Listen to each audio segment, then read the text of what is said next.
Morning. Introductions are really funny. They paid me $60, so I wore a tie. How many of you own an Apple? Any? Or just any personal computer? Uh-oh. We're going to sell those 10 million computers in '86, whether they look like a piece of shit or they look great.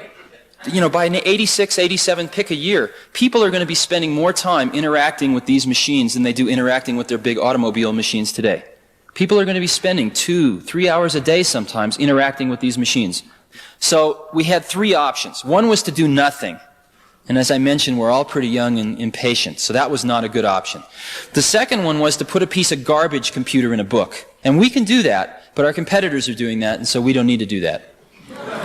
The third option was to design the computer that we want to put into the book eventually, even though we can't put it into the book now.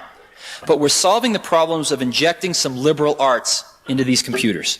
That's what we're trying to do right now. Let's get proportionally spaced fonts in there. Let's get multiple fonts in there. Let's get graphics in there so that we can deal in pictures.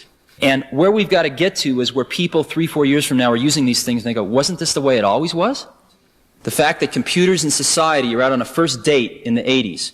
We have a chance to make these things beautiful, and we have a chance to communicate something through the design of the objects themselves. We feel that for some crazy reason we're in the right place at the right time to put something back. And what I mean by that is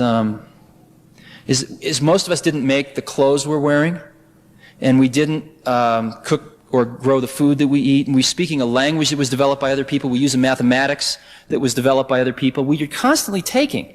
And the ability to put something back into that pool of human experience is extremely neat. And I think that everyone knows that in the next 10 years, we have the chance to really do that. And we can look back, and while we're doing it, it's pretty fun too, but I mean, we can look back and say, God, we were a part of that.